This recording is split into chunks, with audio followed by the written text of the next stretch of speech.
Free from the law, a happy condition.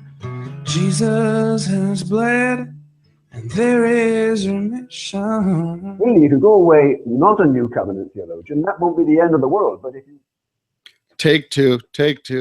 I messed up and I didn't hit record on on Audacity. So this will be on the video. Everybody will be able to see how I messed up. So just remain silent. I'm going to start it again. Free from the law, a happy condition. Jesus has bled, and there is remission. really, if you go away, not a new covenant theologian, that won't be the end of the world. But if you die without Christ, that will be the end of more than the world. It'll be the end of eternity. Cursed by the law, and bruised by the fall, grace has redeemed us once and for all. Once and for all. Just when you thought it was safe, a band of brothers with a mission, proclaiming a more accurate way, reforming the reformed, edifying the saints, and answering the mockers, scoffers, critics, naysayers, and you. You are now listening to the Conversations from the Porch podcast. Good evening and welcome to this, the 17th episode of Conversations from the Porch. I always get a little excited when I hear that introduction. Don't ask me why, but I just do. I start to grin like the Cheshire Cat. I don't know what it is. I just really enjoy it. I don't know what it is. Maybe it's David Gay. Maybe it's the mockers, scoffers, and you. I don't know. But anyway, we've got a little different twist this evening. Actually, tonight it's just me and Brother Christopher Fails on tonight, and we're just kind of gonna chop it up a little bit and recap. We've had a lot of excitement, a lot of interaction regarding our last episode 16. If you didn't get a chance to check that out, I would encourage you to do so. We took the time to interview Brother Shane Kastler of Heritage Baptist Church in Lake Charles, Louisiana, and he gave us a little history about his church and how they've been there since the 70s, how they've been, started out pretty much NCT from the get-go. And we've also had a little time to talk about his conversion and how he came to New Covenant theology, the doctrines of grace, and whatnot. It was a really, really good interview, a lot of good feedback from some of our listeners, and a lot of negative feedback. I think it's kind of odd because, Chris, you either love us or hate us. There's really no in between when it comes to us. And so I think in that point, we're doing something right. I rather have anger versus apathy, I guess. I used to say that when I go out and street preach. I'd rather have you be angry at me rather than apathetic with me. And because if you're apathetic, I'm definitely not conveying my message. So yeah. Did you get a chance to listen to that episode, Chris? I did, and it was fantastic. I've read Shane's articles in the past, and also have done research on that myself. In fact, it was an interesting point. He brought back some memories for me in my years ago, back when I was in seminary, taking Baptist history classes. One of our projects was to take Lumpkin, which is the author of a book called Baptist Confessions. It's got, tons of confessions that you never know existed that the Baptists had written at some point in time or been connected with. And I chose to do two of my reports on the First London Baptist Confession and the Second London Baptist Confession. Now, mind you, at that point, I was a strict subscriptionist to the 1689 Second London Baptist Confession. And when I say strict subscriptionist, I mean I was a Sabbatarian. I didn't go out on Sunday. I defended the Sabbath as a continually binding moral law upon everyone that had been moved to Sunday, et cetera, et cetera. That's how committed I was. But one of the things I had to do was do a report on the Second London Baptist Confession and the First London Baptist Confession. And when I did it, I came to realize, man, there's something going on here. There's something different between the first and the second, and especially about the law. That whole thing kind of didn't sit well with me. So that kind of got some of my wheels turning. So that was when Shane was going over some of that, I was starting to remember some of those days back in school, sitting there thinking, and that's where I guess seeds of doubt started being planted during doing that report there. Excellent, excellent. Yeah, no, I enjoyed it. There was a little, firestorm on Facebook with recently today, and just to let everybody know, well, normally we record every other Thursday, but this week we're doing 2 episodes back to back, and the reason that we're doing 2 episodes back to back is because we want to continue the discussion. We want people to continue to understand our position and what we believe and how we see the historical and political outworkings of the 1646 and the 1689. So what we're going to be doing is we're going to be cutting this evening short. It's just going to be me and Chris just chopping it up, doing a little housekeeping. And we're going to play from the New Covenant Theology Conference that was held at Heritage Baptist Church with Shane Kastler. You can find that on Sermon Audio by searching for Shane Kastler. But we're going to play the 2 sermons that he preached that I originally had heard, contrasting the London Baptist Confessions, the 1646 versus the 1689. We're going to play parts 1 and 2. There was also a 3rd sermon that he did from last year's conference, and that one is the history of the 1646 London Baptist Confession of Faith. And let me just double check that just to make sure that I'm not misspeaking. It's either the 1646. Yes, that's the history of the 1646 London Baptist Confession. So I'd encourage you to go check that one out too. I don't want to play a big 3-hour jumbo episode of just Shane's sermons back to back, but I do want you guys to kind of consider it. But back to Facebook, we had a little interesting discussion with that on Facebook, and someone had said, you know what, it was a gross misrepresentation of the history of the 1646 and the 1689 in particular. And I just don't believe that it is. People ask us all the time, stop saying what you are against and say what you're for. And then when we say what we're for, it's always, it's a gross misrepresentation. Well, give some examples of where we made a gross misrepresentation. And I'd be happy to interact with those. Go ahead, Chris. One of the problems that was quoted on that or stated on that thread that you're referring to is that we made a misrepresentation about 1689 London Baptist Confessioners, Reformed Baptists. They said that the gentleman asserted that we were wrong in stating that most Reformed Baptists don't understand the origins of the 1689 or the ins and outs or even about the first London Baptist Confession. And I actually said, you know what? Listen, I was a Reformed Baptist and I was a Reformed, and even after being Reformed Baptist, I was part of Reformed Baptist Church for 15 years. And that it was kind of a mixed bag. Now, I live just down the street from Westminster Seminary, California. So half of the elders and a few of the congregants have attended school or are attending school there currently. And so most of the people that know about the 1689 and its ins and outs are people who had formal training at a seminary. But I just talked to one of the members yesterday and said something about the difference of the confession. He's like, 1689, what is that? He's a member of that church for 8 years, and he doesn't know what it is. So it depends on what church you're going to, what Reformed Baptist church you're going to, and also the individuals and how much interest they take into a confession or such. And I applaud that old church that I went to because of the fact that they were actually emphasizing the scripture more than the confession, so that members didn't even know anything about the confession. So that's kudos to them. Yeah. They're doing Reformed Baptist right. Right. Yeah. And that's been generally my experience too. And we have to understand that it's all going to be subjective and relative. Now, people who are listening to our podcast and listening to us and ourselves, we're theo nerds. That's what I like to call us. We're theo nerds. Yeah. We're theological hobgoblins.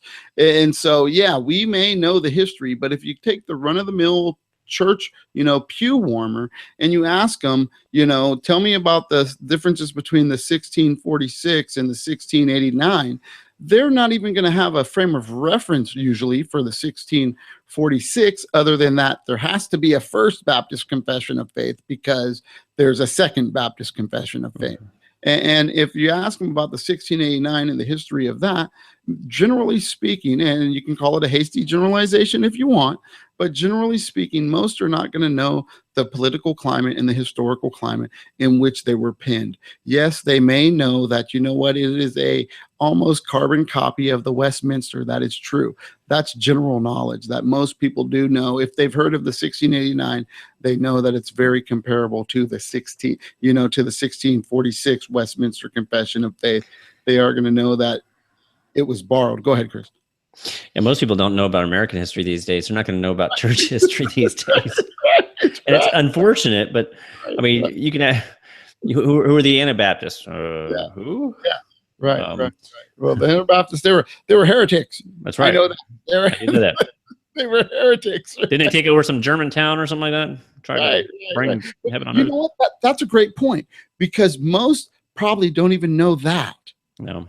You know, and so that the reason that the 1646 even came about was because of what happened with the Anabaptists in the tract that was circulating. Many probably don't even know that. And again, and I'm talking about even New Covenant guys. Yeah. Don't know. They just say, hey, the 1646, because it's not like the 1689. But they might not know the history behind why the 1646 was even penned. So, you know, when we point the finger at one, at you, we've also got 3 or 4 pointing back at us. So with that said, hopefully you guys will enjoy Shane's sermons. And I just wanted to do a little housekeeping this evening. Basically, I wanted to just talk about some of the things that have been going on with Conversations from the Porch. One of the great things, and which was a really good blessing, is that we had a brother who's been on our Facebook page, Conversations from the Porch, Todd Grant, actually showed up for one of our services and got to hear me preach. And it was funny. Let me just go ahead and tell a story real quick. It was funny because we were hanging out. And what had happened is I saw this gentleman walk in, and I'm like, okay, I've never seen this gentleman before. And I said something in my sermon, regarding, I believe it was the Reformed and New Covenanters and how we disagree. That's right. It was I was talking about Pilate, and I was talking about Herod, and I was talking about the suffering of Christ. And I mentioned there's a verse that says, you know what, that day they became friends. And they had all this animosity, but to come against Christ, they became friends. And so what my point was that I find it odd that, you have Reformed Baptists and Presbyterians who are always divided over baptism and are always fighting. But when it comes to New Covenant theology, they become friends. And when I said that, he gave this big Cheshire cat grin and he laughed. And I said, that's Todd Grant. I remember checking him out and saying he lived near us. And I said, that's got to be Todd Grant. That's got to be. I said, if that didn't turn this guy off, it's got to be Todd Grant. And sure enough, it was. And it was a great time, just getting to know the brother and having him come fellowship with us for the short time that he did. And we're very encouraged that he's going to continue to come visit with us. He's coming visit with us this Lord's Day. He's bringing his wife. And so I look forward to developing a relationship with him. And I thank God for Conversations from the Porch, because that made that happen for New Covenant Baptist Church. That made that happen. And so that's why we do our show.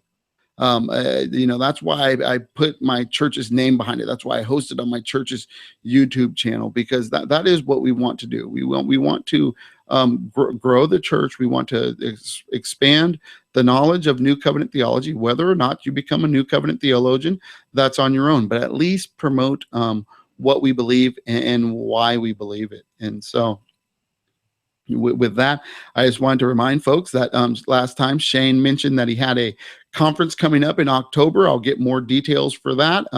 Brother Antonio had played around saying that he might attend. I just talked to my wife this evening, and she's given me the green light. So I'll be able to go and spend a couple days at the conference. And by the grace of God, I'll be able to visit my family while I'm there for a couple days as well. So I'm looking forward to hopefully attending the conference.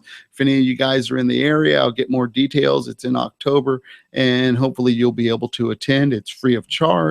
And I'll just leave it at that until we get more detail. Oh, And the most important thing is that they're shifting gears. They're no longer looking at covenant theologians, but they're actually going to shift their gears and talk about dispensationalism. And what they're going to be talking about is Israel and prophecy. So it's taken them 2 conferences, him and Blake White and Ron McKinney. It's taken them 2 conferences. They dealt a lot with covenant theology, and now they're shifting gears and looking at dispensational theology and answering the question, who is Israel, from a new covenant perspective. So I'm excited about that. Just wanted to remind folks, if you wanted to, look more into what we're talking about with the history of the 1646, I encourage you to go out and get Gary Long's little booklet. It's the First London Baptist Confession of Faith, 1646 edition, and it's got the appendix by Benjamin Cox, and he does a great introduction. He actually has republished this 2 or 3 times, and all of his introductions are included in this, and he gives each time in his introduction a little bit more history about it. So go out and check that out on Amazon. I think it's $7-8 you can get it. Encourage you guys all to read it, and at least you can get a little bit more than you'll ever get from our podcast. Also, what else do I want to talk about? Let's see. That's it. We've got NorCal Fire coming up September 9th and 10th. Unfortunately, we won't be able to be there the whole time. We are looking to go for Friday, and there's going to be a debate. It's going to be a debate on the nature and duration of hell. That's going to be Chris Date versus our very own Lynn Pettis. So that should be exciting. Hopefully, it'll divert everybody from wanting to talk about New Covenant theology so much when we get there, and we can talk about, annihilationism and hell and the duration of hell, and is it eternal? And I will be encouraged to sit in on that debate. So we'll be there for that debate and into the evening before we head back home. We've got little Jeremiah. Go ahead. No matter what happens in the debate, it'll still be our fault. Right. It'll still be our fault.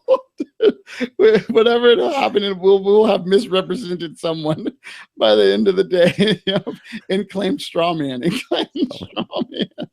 Yeah, that's for sure. So whatever it is, but check out NorCal Fire. I spoke to Andrew Rappaport this evening, and one of the things that he stated was people who are in California, if you're planning on attending, register so that they know how many people are coming. It's very important that you go to the website and register for the conference. If you're planning on coming, sign up, let them know that you're coming so that they can plan accordingly. I can't encourage you enough to do that. The speakers are going to be J.D. Hall, of course, from Polemics Report. And then you've got the Kirbys. You've got Carl Kirby Jr. and Carl Kirby Sr. will be there speaking. And of course, you got Andrew Rappaport. He'll be there speaking. So I encourage everybody to come out and check it out. I'm really looking forward to meeting the Wingnuts face to face. It'll be a good time. Hopefully by that time, we'll be rocking our Conversations from the Porch t-shirts. I'm kind of just rambling, Chris. Sorry, I got to keep going, brother. We're pressed for time.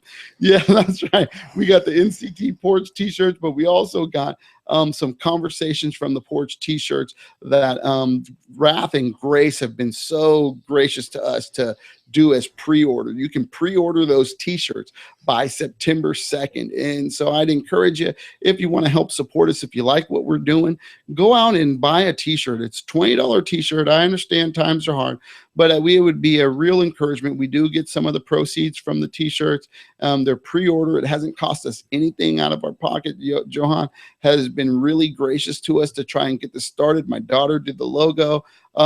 Help support the Porch, guys. That's all I can say. I try not to ask for, a lot of money anytime that I can, but make this opportunity, and we'll produce some more t-shirts, and we'll just have a really good time with it. But hopefully we'll be there, Lord willing, at NorCal Fire for Friday, and we'll be rocking our new Conversations from the Porch t-shirts, courtesy of Wrath and Grace. Go check out Wrath and Grace. They got a lot of good shirts out there. And just so you know, the Conversations from the Porch, we got them in big sizes. That's what I wanted to tell people. Yeah, we got them in XXX and XXXXX. So go out and get you a Conversations from the Porch t-shirt. I'd really appreciate it. With that said, let's see. I keep saying with that said, I don't know why, but what else do I got? I think that is really about it. Do you have anything else that you wanted to talk about before we wrap this up?